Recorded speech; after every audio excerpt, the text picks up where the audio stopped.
The pup's cries cut through the morning stillness like a blade through canvas. Samuel Bridger pulled his mare to a halt on the ridge trail, hand moving instinctively to the rifle on his saddle.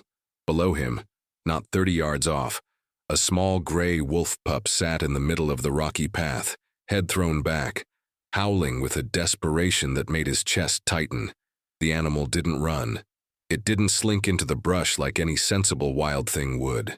Instead, when Samuel's horse shifted, the pup stopped howling and stared directly at him, with eyes that looked almost human in their pleading.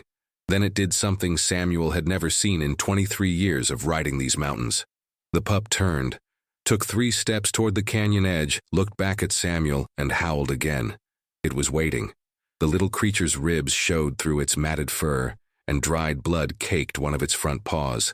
When Samuel didn't move, the pup whimpered, pawed at the ground, and took those same 3 steps again, looking back with an urgency that seemed to say one thing clearly: "Follow me."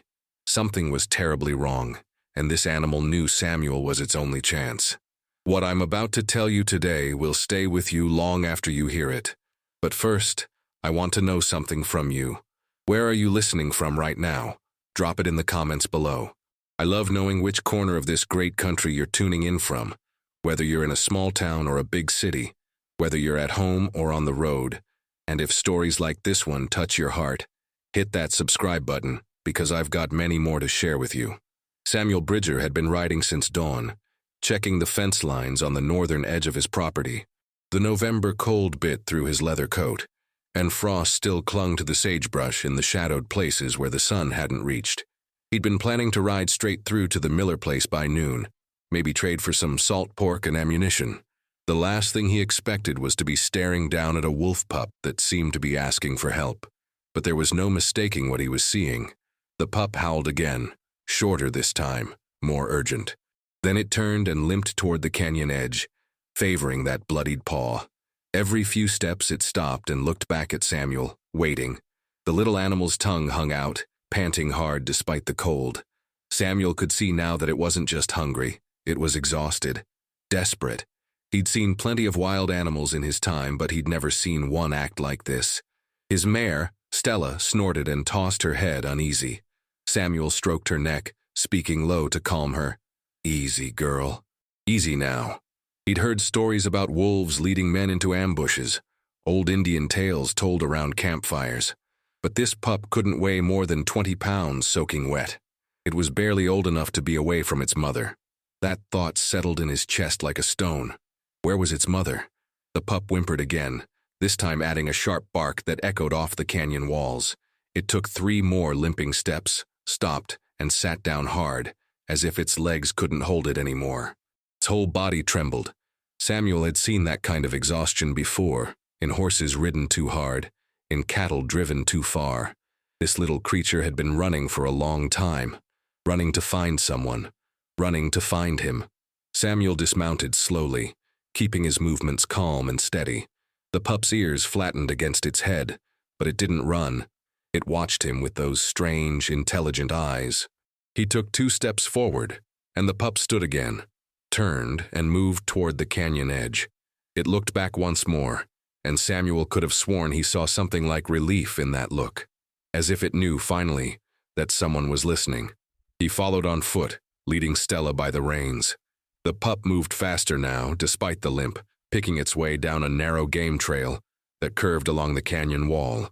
The path was barely wide enough for a man, and loose rocks skittered down into the darkness below with every step.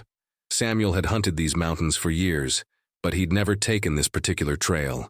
It was too dangerous, too exposed. One wrong step, and you'd tumble 200 feet onto the rocks below. The pup moved with the confidence of an animal that had taken this path many times before. It glanced back every few seconds, making sure Samuel was still following. The morning sun climbed higher, but down here in the canyon's shadow, the cold pressed in close. Samuel's breath came out in white clouds. He could hear water running somewhere below, probably the creek that fed into the river valley. The sound echoed strangely off the rock walls. After about 10 minutes of careful descent, the trail widened into a small shelf of flat ground. The pup stopped and sat, looking not at Samuel but at something beyond him, further along the shelf. Samuel followed its gaze and felt his stomach drop. There, partially hidden behind a tumble of boulders, he could see white fur. A lot of white fur. And it wasn't moving. He tied Stella's reins to a twisted juniper and moved forward on foot, hand on his rifle but not drawing it. The pup whimpered and moved ahead of him, faster now, limping badly. As Samuel came around the boulders, the full picture came into view, and he stopped cold. A white wolf lay on its side, one hind leg caught in a massive steel trap. The kind of trap no honest trapper would use.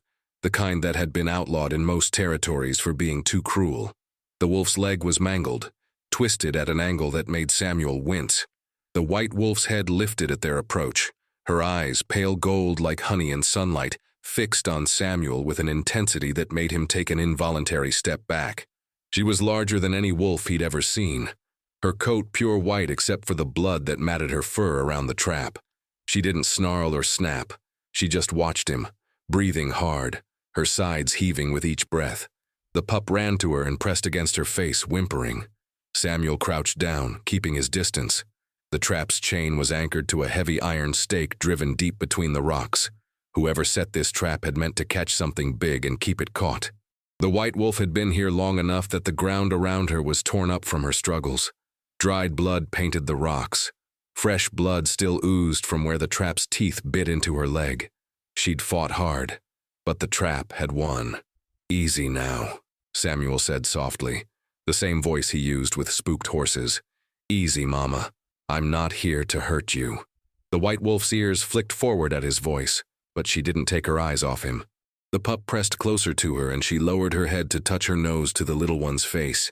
It was such a tender gesture that Samuel felt something catch in his throat. This was a mother with her baby. Nothing more, nothing less. He stood slowly and walked back to Stella, his mind racing. If he left them here, the white wolf would die. She was already weak from blood loss and thirst. The pup would die too, unable to hunt, unable to survive alone. But if he tried to help, the wolf might fight him. She might bite, might thrash, might hurt herself worse trying to get away from him. And if she did bite him, out here miles from town, that could mean his own death. Wolf bites turned septic fast. Samuel pulled his canteen from Stella's saddle and a length of rope. He also grabbed the thick wool blanket he kept rolled behind the saddle. His hands moved automatically, but his thoughts were spinning. Why was he even considering this? Wolves killed calves. They spooked horses. They were predators, dangerous and wild. The smart thing would be to put a bullet in the white wolf's head, mercy kill her, and ride on. Let nature take its course with the pup. But when he walked back around the boulders, the pup was lying with its head on the white wolf's shoulder, and the white wolf was watching him with those gold eyes that seemed almost human in their desperate hope. Samuel had seen that look before, in the eyes of men who knew they were dying but had someone they needed to live for. He'd seen it in his own father's eyes, 17 years ago, when the fever had him, and he'd kept asking if Samuel's little sister was safe. That look said everything. Samuel set down his supplies and sat on a flat rock about 10 feet from the wolves. He needed to think this through. The white wolf's breathing was labored, and he could see now that her gums were pale, a sign of blood loss. She didn't have much time. The trap itself was a monster, its jaws nearly a foot across, designed to hold grizzlies or mountain lions. Spring-loaded with enough force to break bone. Opening it would require strength and leverage. "I'm going to need your cooperation, Mama," Samuel said quietly. "Because if you fight me, we're both going to have a real bad day." The white wolf's ear flicked toward him again. The pup lifted its head and looked between Samuel and its mother, as if translating his words. Samuel reached slowly for the canteen, uncapped it, and poured water into his cupped hand. He extended it toward the pup. The little wolf sniffed the air, then crept forward on its belly, never taking its eyes off Samuel's face. It lapped at the water in his hand with desperate speed, its rough tongue tickling his palm. When the water was gone, Samuel poured more. The pup drank again, then backed up to its mother and licked at her muzzle, sharing what moisture it could. The white wolf's tail moved slightly, just once. Not a wag, but an acknowledgement. Samuel stood and moved closer, every muscle ready to jump back if she lunged. The white wolf watched him but didn't move. He knelt beside her, close enough now to smell the blood and the musky scent of her fur. close enough to see the exhaustion in her eyes, the way her breathing came too fast and too shallow. He poured water into his hand again and held it near her muzzle. She hesitated for a long moment, then extended her neck and drank from his hand. The intimacy of the moment struck him hard. This wild creature, this predator, was drinking from his hand because she had no choice, because her baby had somehow known to find help, because in this moment Samuel Bridger was the only thing standing between her and death. He poured more water, and she drank again, her tongue rough and warm against his palm. The pup sat beside them, watching with what looked like relief. "All right, Mama," Samuel said softly. "Now comes the hard part." He examined the trap more closely. The mechanism was simple but brutal. Two jaws held together by a powerful spring, locked in place by a catch. To open it, he'd need to step on both sides of the spring with enough force to compress it. Then someone else would need to lift the jaws apart. But there was no one else here. Just him, and two wolves, and a trap that had probably been here for months waiting for something to wander into it. He looked at the white wolf's mangled leg and felt anger rise in his chest. Whoever had set this trap had done so illegally, and then abandoned it. They'd left it here to catch and kill without even checking it. This wolf had been lying here for at least 2 days, maybe more, slowly dying while her pup tried desperately to keep her alive. The little one had probably been bringing her what small prey it could catch, water from the creek. And when that wasn't enough, it had done the only thing it could think of. It had gone for help. Samuel stood and walked back to Stella one more time. He pulled out his toolbox and found what he was looking for. A long steel pry bar he used for fence work, and a heavy mallet. These might give him the leverage he needed. He also grabbed his spare shirt from his saddlebag. He'd need something to protect his hands and something to wrap around the wolf's muzzle. Not because he didn't trust her, but because pain made any creature unpredictable. When he returned, the white wolf's eyes were half closed. She was fading. Samuel could see it in the way her breathing had become more shallow, in the way her head rested heavy on the ground. The pup was licking her face, whimpering, trying to keep her awake. Time was running out. Samuel knelt beside her again and spoke directly to those gold eyes. "I'm going to hurt you, Mama, can't help that. But I'm going to get you out. You understand me?" The white wolf looked at him for a long moment. Then, slowly, deliberately, she laid her head down on the ground and closed her eyes. It was the most trusting thing Samuel had ever seen a wild animal do. She was giving herself over to him completely. The pup moved to her head and lay down beside her, pressing close. Samuel took a deep breath and picked up the pry bar.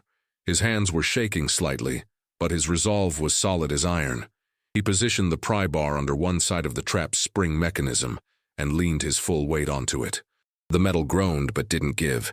He pushed harder, muscles straining, sweat breaking out on his forehead despite the cold. Slowly, slowly, the spring began to compress. But as soon as he had it down, he'd need to somehow get the jaws open. With just 2 hands, it was nearly impossible.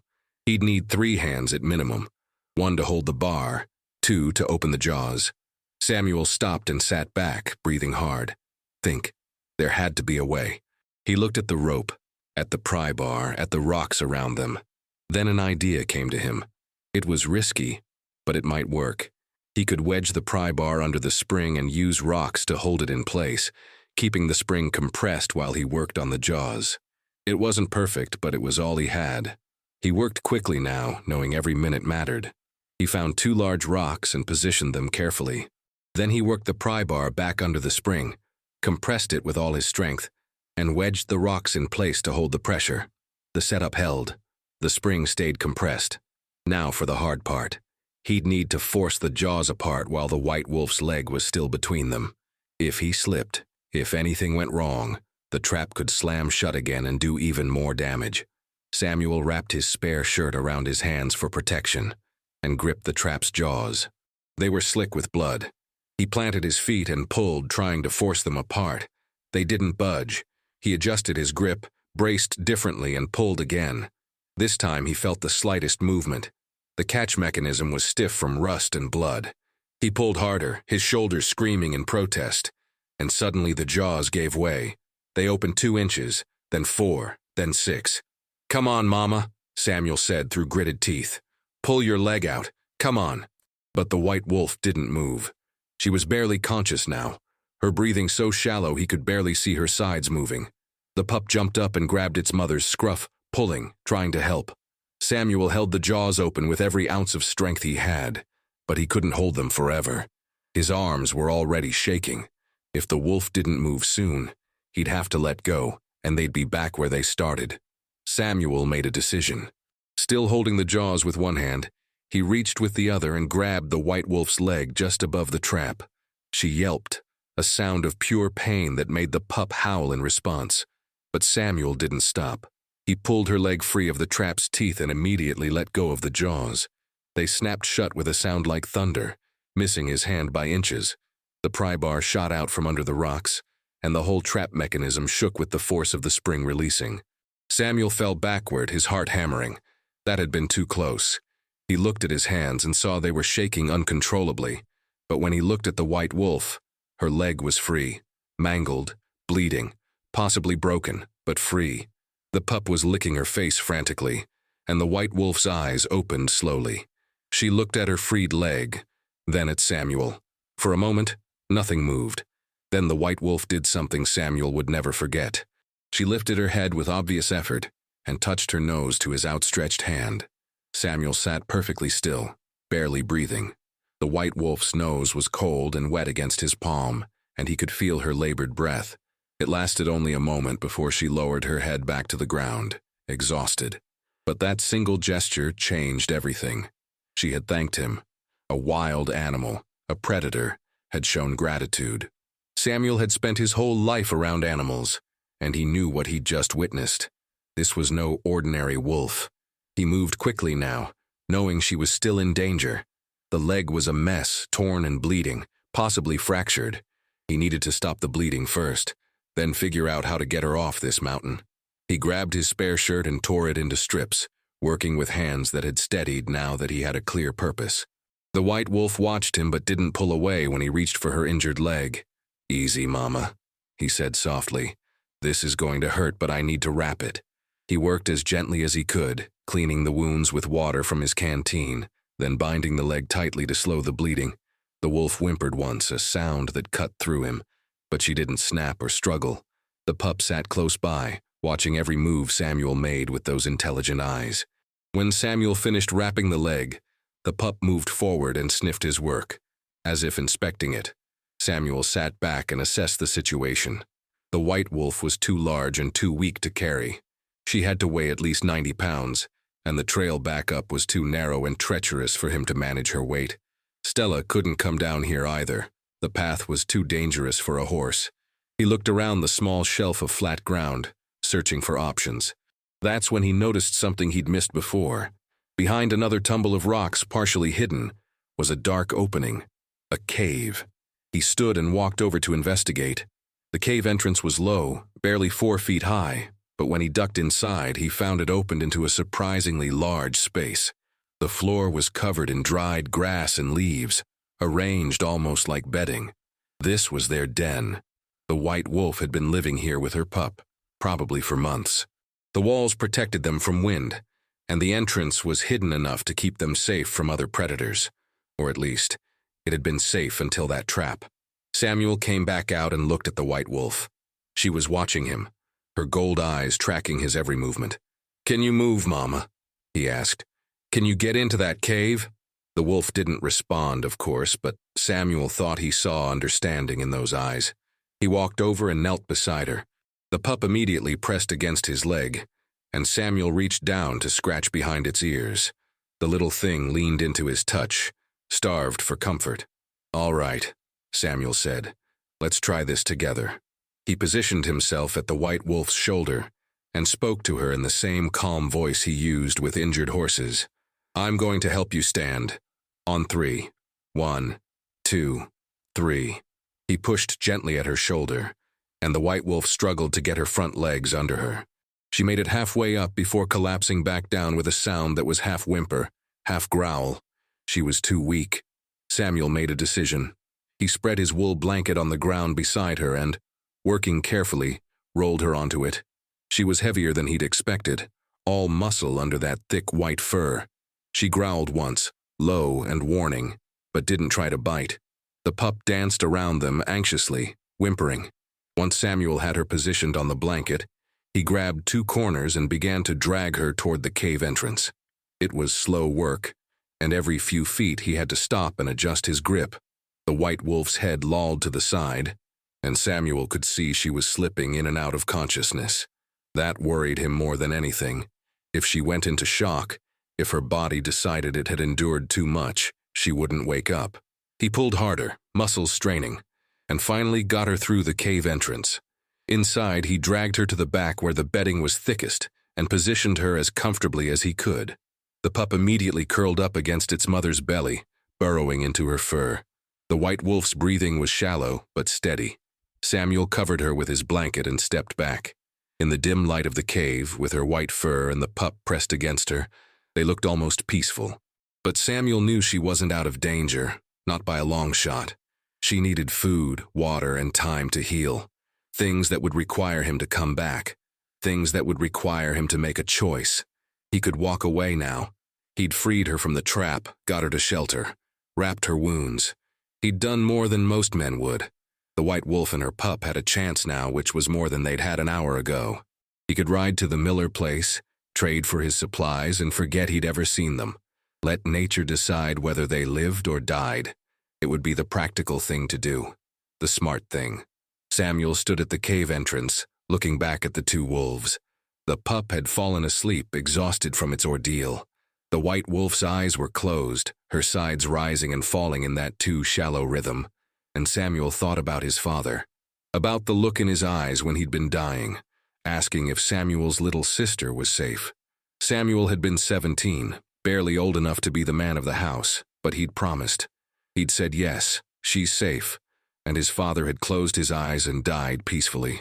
That promise had cost Samuel everything. He'd given up his plans to head west, to prospect for gold like all the other young men. He'd stayed on the farm, raised his sister, worked himself half to death keeping food on the table. And when she'd finally grown up and married well, when she'd moved to Denver with her new husband, Samuel had been 34 years old, with calluses on his hands, and not much else to show for those years. Most people would call that a waste, but Samuel had never regretted it. Because a promise was a promise. He looked at the white wolf one more time and made his decision.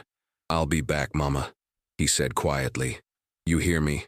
I'll be back with food and medicine. You just hold on." The white wolf's ear flicked at his voice, but her eyes didn't open. Samuel turned and climbed back up the narrow trail to where Stella waited patiently.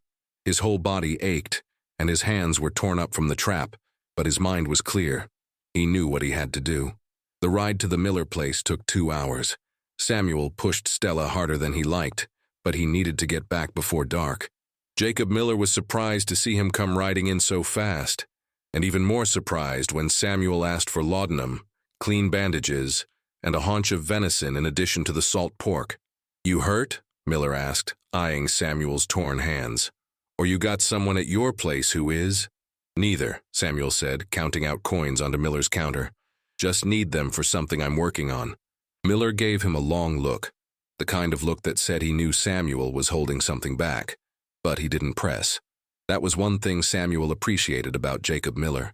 The man minded his own business. Samuel loaded his purchases into his saddlebag, refused Miller's offer of coffee, and headed back toward the canyon. The sun was starting its descent toward the western peaks when Samuel made it back to the narrow trail. He tied Stella higher up this time, where the trail was wider, and made his way down on foot with his supplies. His legs were shaking from exhaustion by the time he reached the cave entrance, but he pushed through. Inside, the white wolf was exactly where he'd left her, but her eyes were open now, watching him enter. "I told you I'd come back," Samuel said, kneeling beside her. He pulled out the laudanum first, a small brown bottle with enough opium to ease even the worst pain. He poured a careful measure onto a piece of dried venison and held it near the white wolf's muzzle. She sniffed it, hesitated, then took it from his hand. Her movements were weak, but she managed to chew and swallow. The pup woke up and immediately investigated what Samuel had brought. Samuel pulled out the rest of the venison haunch and set it within reach of both wolves. The pup tore into it with desperate hunger, and after a moment the white wolf began to eat as well, slowly. taking small bites. Samuel watched them eat and felt something loosen in his chest. They were going to make it. Maybe not easily, maybe not quickly, but they were going to survive. He'd made sure of that. While they ate, Samuel examined the cave more carefully. There were scratch marks on the walls near the entrance, deep gouges in the stone. The white wolf had been here a while, claiming this space, defending it. He found the remains of small prey animals in one corner. Rabbits, ground squirrels, even what looked like a young deer. She'd been a good hunter before the trap. The pup was well fed compared to most wolf cubs. She'd been taking care of her baby properly. Samuel noticed something else, too. Tucked into a crevice in the rock wall was a collection of odd items. A piece of broken mirror, a rusted harmonica, and what looked like a child's doll made of corn husks and faded cloth. Someone else had been in this cave before the wolves. Someone had lived here, or at least sheltered here. Samuel pulled out the doll and examined it.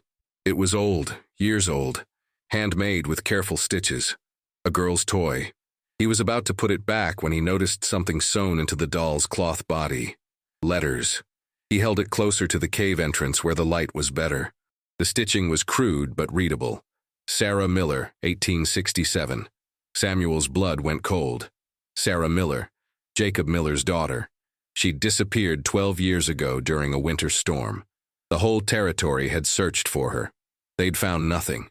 Jacob had never been the same after losing her. Samuel looked at the white wolf with new eyes.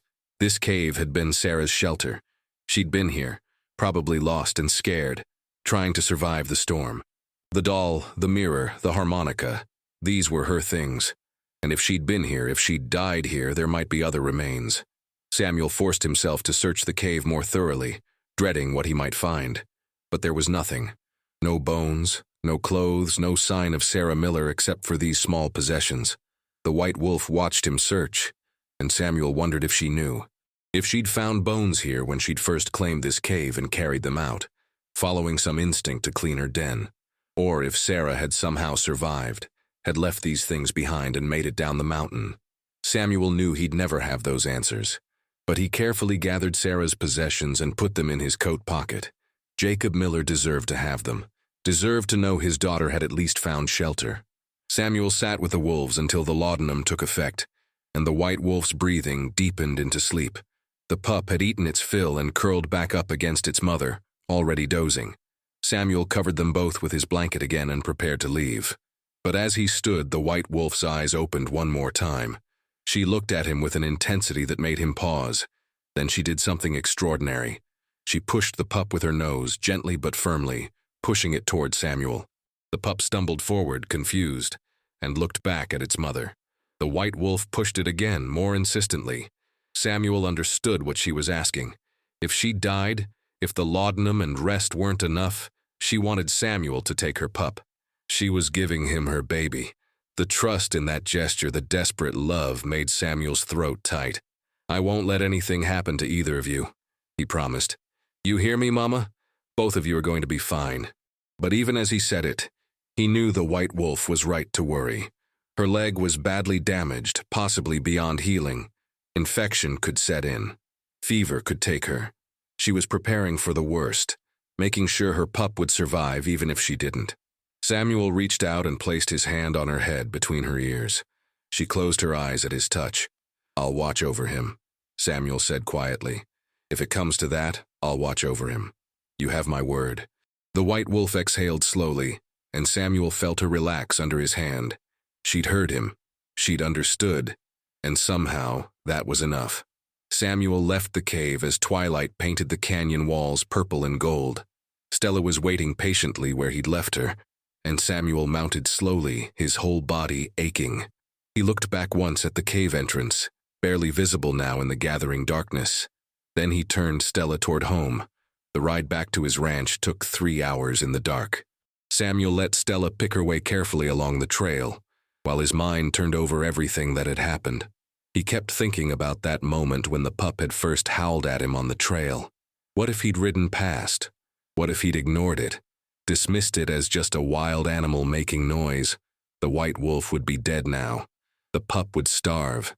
And Samuel would never know about Sarah Miller's shelter, but he hadn't ridden past. Something had made him stop, made him listen, made him follow.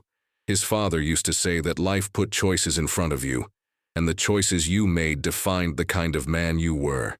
Samuel had chosen to help, and now he was tied to those two wolves in a way he couldn't quite explain. He'd made promises, and Samuel Bridger kept his promises. When he finally reached his ranch, the small cabin dark and empty in the moonlight, Samuel was so tired he could barely unsaddle Stella. He got her settled in the barn with feed and water, then stumbled into the house. He didn't bother lighting a lamp. He just fell into his bed fully clothed and was asleep before his head hit the pillow. But his dreams were full of gold eyes and white fur and a little girl's doll tucked into a cave wall. Samuel woke before dawn, body sore but mind sharp. He had chores to do, his own livestock to tend, fence lines to check, firewood to split. But first he needed to get back to that cave. He packed fresh supplies, more venison, his hunting knife, clean water, and the medical kit he kept for injured animals. He also packed his bedroll. If the white wolf was worse, if she needed constant care, he'd have to stay with her. The ride to the canyon in the early morning cold took less time than he expected. Stella knew the way now, and Samuel let her move at her own pace. When he reached the narrow trail, the sun was just starting to paint the eastern sky pink and orange. He made his way down carefully, supplies slung over his shoulder. His heart was pounding, not from exertion but from fear of what he might find in that cave. But when he ducked through the entrance, he found the white wolf awake and alert. Her head lifted at his arrival, and her tail moved once in what might have been a wag. The pup bounded over to Samuel, yipping with excitement, dancing around his legs. Samuel felt relief wash over him so strongly it made him dizzy. She'd made it through the night. She was still here, still fighting. Samuel knelt beside her and carefully unwrapped the bandages on her leg. The wounds looked better, less bleeding, though the swelling was worse. That was to be expected. He cleaned them again, applied a poultice made from herbs his father had taught him about, and wrapped them with fresh bandages. The white wolf endured his ministrations without complaint, though he could see pain in her eyes when he touched the worst of the wounds. He gave her more laudanum with venison, then set out fresh water and the rest of the meat. The pup ate eagerly while the white wolf watched Samuel with those impossible gold eyes. There was something in that gaze that Samuel couldn't shake. Intelligence, yes, but more than that. Understanding. As if she could see right through him, see all the choices he'd made and the reasons behind them. As if she judged him and found him worthy. Samuel spent the whole day in that cave, tending to the wolves, making sure the white wolf drank water, checking her temperature by pressing his hand to her nose. By afternoon, he was sure she didn't have a fever. That was good. Infection hadn't set in yet. The bandages were holding. She had a real chance. When the sun started to set, Samuel reluctantly prepared to leave. He couldn't spend the night, not with his own ranch sitting empty and his livestock needing care. As he stood to go, the pup followed him to the cave entrance. It sat and looked up at Samuel with those two intelligent eyes, and Samuel found himself making another promise. "I'll be back tomorrow, little one. First light. You keep your mama warm tonight, you hear?" The pup tilted its head, listening, then turned and ran back to curl up against the white wolf. Samuel watched them for a moment. Mother and baby, predator and prey turned into something else by circumstance and choice. The next 3 days fell into a rhythm. Samuel would wake before dawn, ride to the canyon, tend to the wolves, then ride back to manage his ranch in the evening. Each day, the white wolf grew stronger. The swelling in her legs started to go down. She began eating more, drinking more. By the 4th day, she was able to stand on 3 legs, keeping the injured one lifted. The pup stayed close to her, always touching, always watching.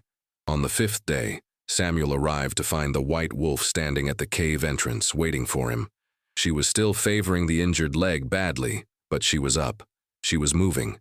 When Samuel approached, she didn't retreat into the cave.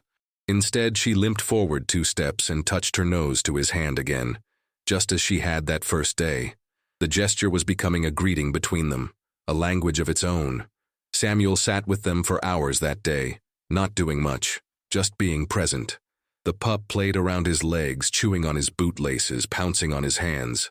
The white wolf watched from her resting spot, and Samuel thought he saw something like contentment in her expression.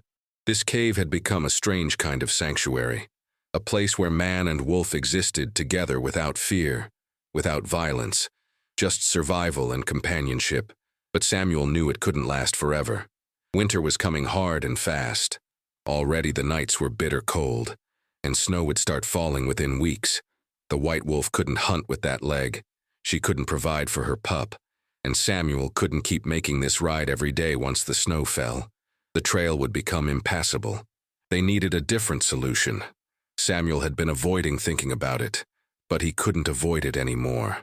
That evening, as Samuel prepared to leave, he made a decision that would change everything. He looked at the white wolf and spoke the words that had been forming in his mind for days.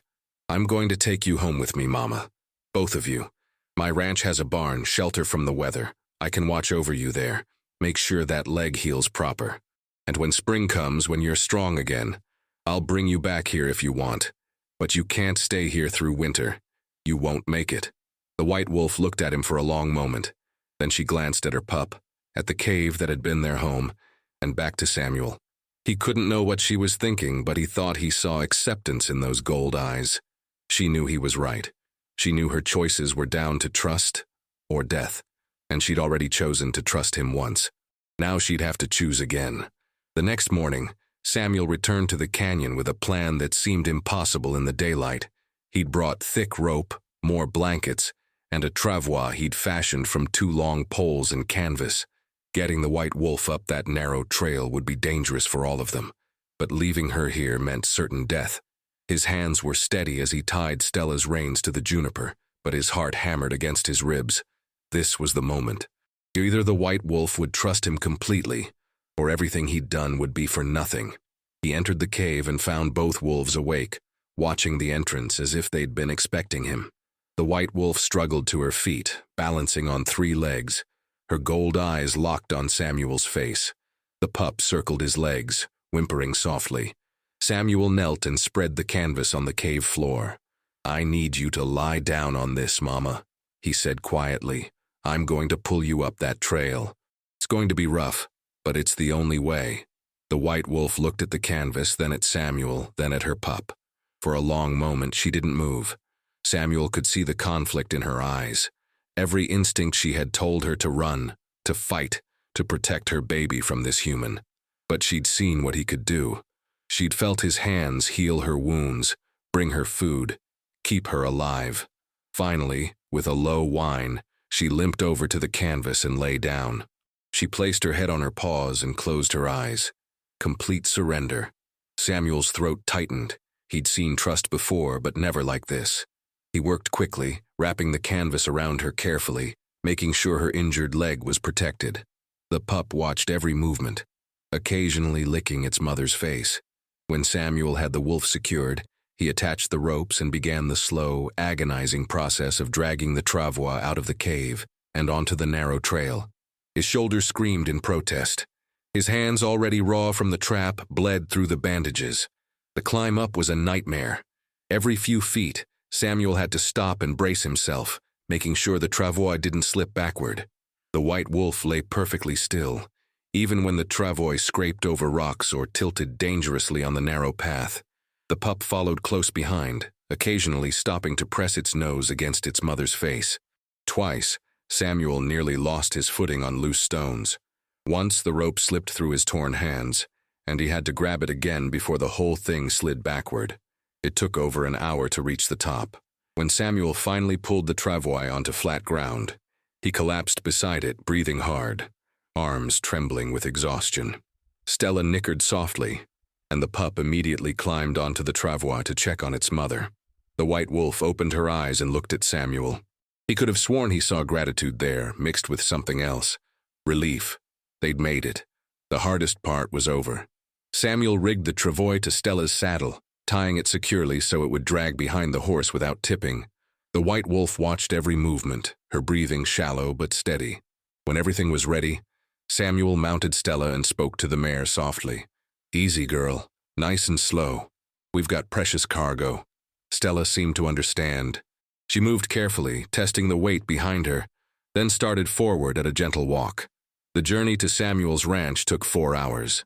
The sun climbed high and hot, despite the cold season, and Samuel stopped frequently to give the wolves water. The pup walked beside the travois at first, but after the second hour, exhaustion overtook it. Samuel scooped the little wolf up and placed it on the travois with its mother. The pup curled up against the white wolf's chest, and they rode the rest of the way together, mother and baby, being pulled toward a future neither of them could have imagined. When Samuel's ranch finally came into view, a small cabin with a weathered barn and corrals, the white wolf lifted her head and looked around. Samuel could see the tension in her body, the way her muscles bunched as if preparing to run. "Easy, Mama," he said softly. "This is home now. You're safe here." He didn't know if she understood the words, but his tone seemed to calm her. Her head lowered back to the canvas, though her eyes stayed alert, watching everything. Samuel pulled Stella to a stop near the barn and dismounted carefully.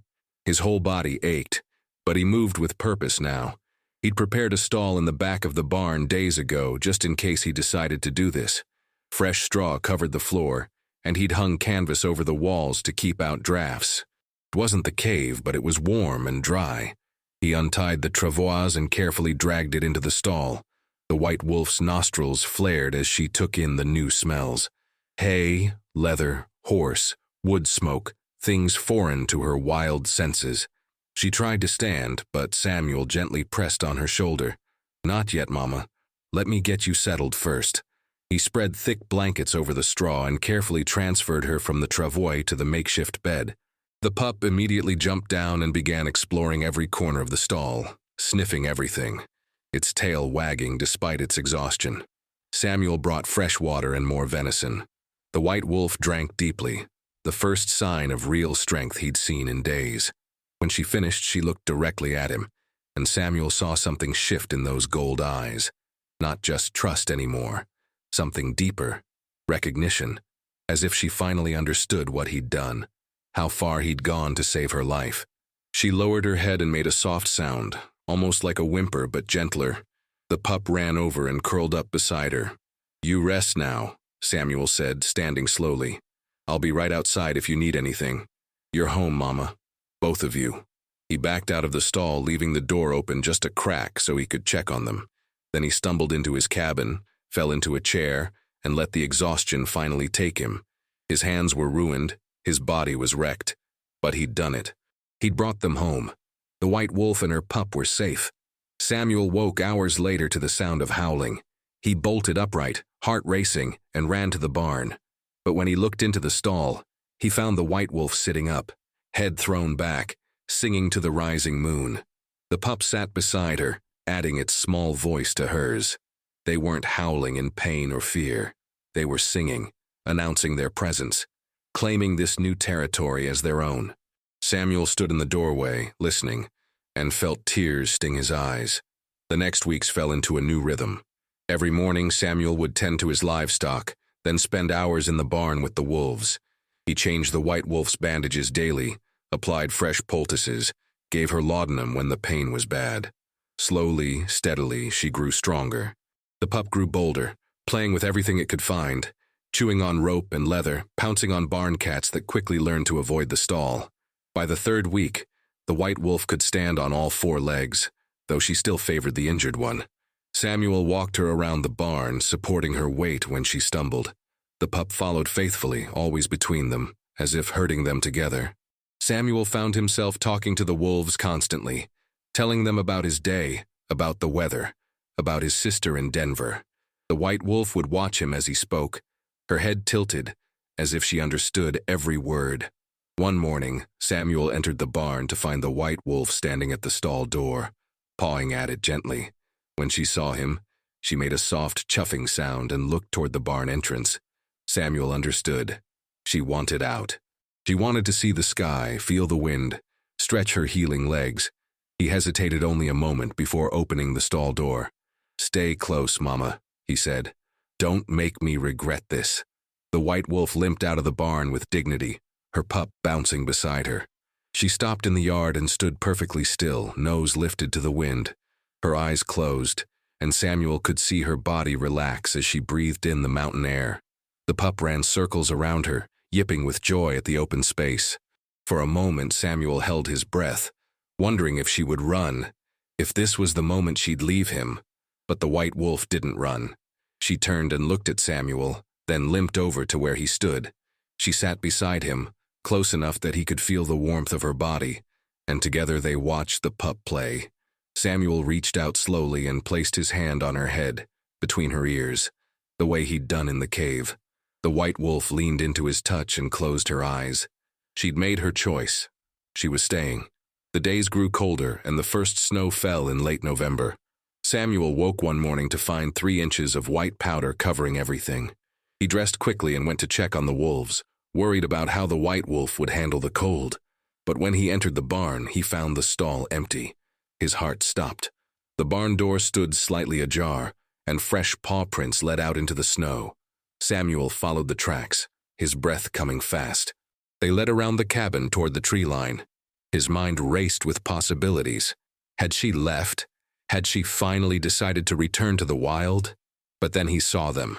The white wolf and her pup were playing in the snow, rolling and tumbling like puppies. The white wolf was running, actually running on all 4 legs. The limp was still there, but faint. She was healing. She was whole again. When the white wolf saw Samuel, she bounded over to him, the pup racing behind her.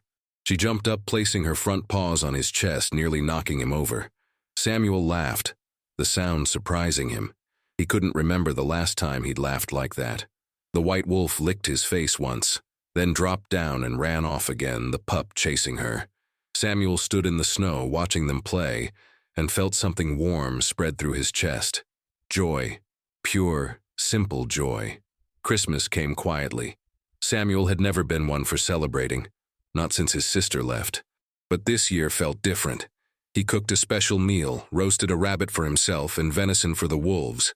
They ate together in the barn, the white wolf lying beside Samuel's chair, the pup curled up on his lap.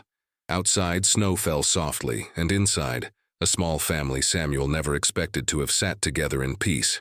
One night in early January, Samuel woke to the sound of growling. He grabbed his rifle and ran to the barn. The white wolf stood at the stall door, hackles raised, staring toward the barn entrance. The pup was pressed against the back wall, trembling. Samuel moved carefully, rifle ready, and peered outside. There, in the moonlight, he saw 3 gray wolves circling the barn. They'd caught the scent of the white wolf and come investigating. The white wolf growled louder, a sound that rumbled through the barn like thunder. Samuel knew what would happen if he let her out. She'd fight to protect her territory, and in her still weakened state, 3 against 1 would end badly. But before he could stop her, the white wolf pushed past him and limped out into the snow. The gray wolves turned to face her, and for a moment, everything was still. Then the white wolf did something Samuel never expected. She didn't attack. She sat down in the snow and howled. It was a long, complex song, rising and falling, full of meaning Samuel couldn't understand. The gray wolves listened, their ears forward, their bodies tense. When the white wolf finished, the largest of the gray wolves, a male, stepped forward. He sniffed the air, looked at the white wolf, then at Samuel standing in the barn doorway. For a long moment, nothing moved. Then the gray wolf lowered his head in what could only be called a bow. The other 2 wolves did the same. And then, as quietly as they'd come, they turned and disappeared into the tree line. The white wolf watched them go, then limped back to the barn. She walked past Samuel and went straight to her pup, touching her nose to the little one's face. Samuel stood in the doorway, stunned. The white wolf had just claimed this territory, and the other wolves had accepted it. She'd made this place hers. Winter deepened, and Samuel found himself talking to Jacob Miller more often when he went to town for supplies. One evening, over coffee at Miller's store, Samuel finally pulled the small bundle from his coat pocket. "I found something," he said quietly. "Up in the canyon, in a cave." He unwrapped the cloth and placed Sarah's doll, the broken mirror, and the harmonica on the counter. Jacob Miller went pale. His hands shook as he picked up the doll, running his thumb over the stitched name. "Sarah," he whispered. This was Sarah's. His eyes filled with tears. "Where?" Samuel told him about the cave, about how it had clearly been used as shelter. He didn't mention the wolves. That was a secret he wasn't ready to share. "She made it that far," Jacob said, more to himself than to Samuel. "She found shelter. She tried. He looked up at Samuel and there was something like peace in his eyes. All these years I thought she'd died out in the open, cold and scared. But she had shelter, she had her things. Maybe she wasn't alone at the end. Samuel nodded, letting the man believe what he needed to believe. Sometimes peace mattered more than truth. February brought a thaw, and with it, a choice Samuel had been dreading. The white wolf was fully healed now. She could run, hunt, return to the wild if she wanted. The pup was growing fast, already half the size of its mother. They didn't need Samuel anymore. Every morning, Samuel expected to wake up and find them gone. But every morning they were there, waiting for him by the barn door. One evening, Samuel sat in the barn with the white wolf lying beside him. The pup was off chasing mice in the hay. Samuel ran his hand through the white wolf's thick fur and spoke quietly. "You can leave, you know, spring's coming. You're strong enough now. You don't owe me anything, Mama. You never did." The white wolf turned her head and looked at him with those impossible gold eyes. Then she stood, walked to the barn entrance and looked out at the dark forest. Samuel's heart clenched. This was it. She was leaving. But after a long moment, the white wolf turned around, walked back to Samuel, and lay down with her head in his lap. She closed her eyes and exhaled slowly. Samuel understood. She'd looked at her old life and chosen this one. She'd chosen him. Spring came in a rush of green and birdsong. Samuel planted a garden, something he hadn't done in years. The white wolf and her pup would lie at the edge of the garden, watching him work. Travelers on the road would sometimes stop, staring in disbelief at the sight of a man working alongside a white wolf. Samuel would just nod politely and keep working. He'd stopped caring what people thought. One morning in late April, Samuel woke to find 3 wolf pups playing in his yard. He sat up confused and went outside. The white wolf was lying in the sun, watching the pups with calm eyes.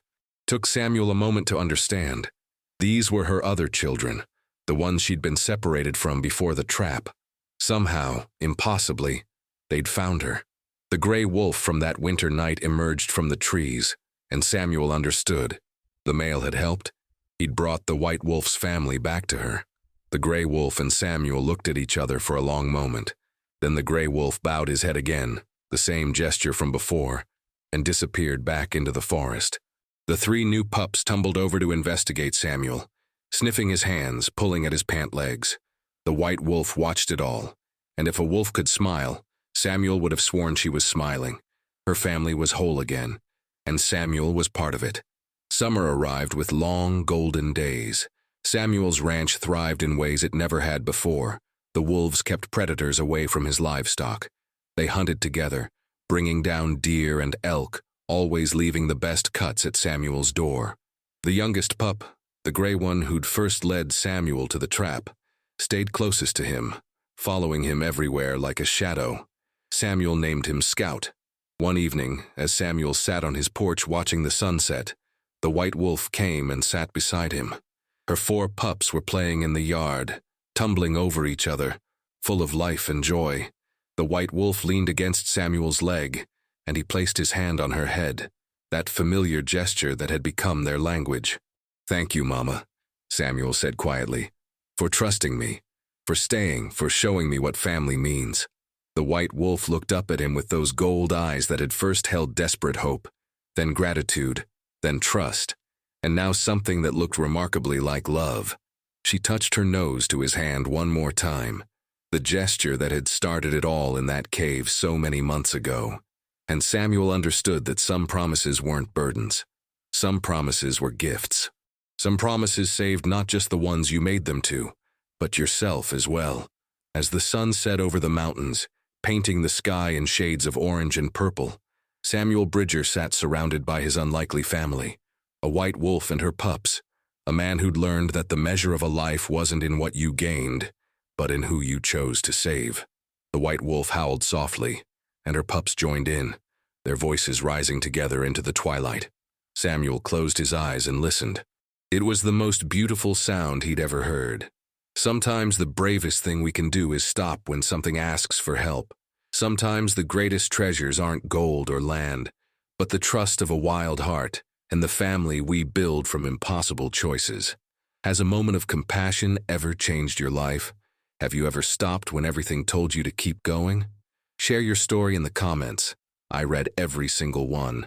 And if this story touched you the way it touched me, subscribe so I can keep bringing you more true tales of courage, connection, and the unexpected families we find along the way.